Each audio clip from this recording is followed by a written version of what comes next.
Hey you guys, thanks so much for tuning in to Soulful with your girl Carla Woodrick. So I have a question for you all. We're gonna jump right into it.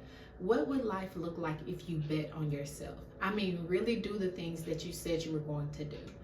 Going into January of next year, it is imperative that you hit the ground running. What does that mean? If you look back on your life, I know you can remember some internal promises that you made to yourself. This year, 2024, I'm going to do this. 2024, I'm going to execute that. I'm going to lose that weight. I'm going to start eating healthy. I'm going to go travel to this place. I'm going to do this. We made a lot of promises to ourselves this year, right? I know we have. But how many of those promises did we really fulfill? When I look at my life goals for this year alone, out of the promises, let's say if I had 10 promises, I fulfilled about 6 to 7 of those promises. But what would life look like? Those last 3 promises, the only reason I'm honing in on this because those last 3 promises are the things that would have drastically changed my life for the better.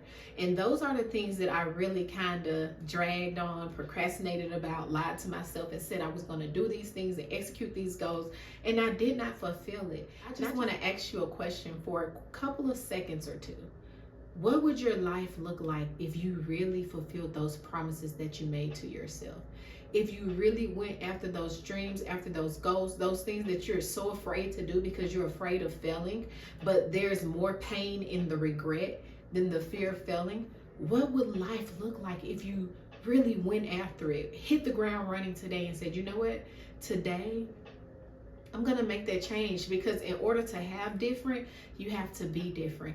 In order to experience different in life, you have to become different. You have to think different. You have to have a different perspective on life.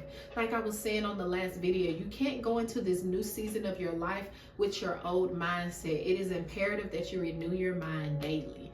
Why do the scriptures say renew your mind daily? Because it's so easy to get stuck on the past. It's so easy to get stuck on past failures or negative words that you may have spoken over yourself or others may have spoken on you. And it's just so important that going forward in the future of your life to bring forth that desired reality, to bring forth the life that you want for yourself, that number one, you're conscious of your thoughts, but you're conscious on your decisions. Nothing's going to change if nothing changes. Okay? So thanks so much for tuning into Soulful with your girl Carla Woodrick.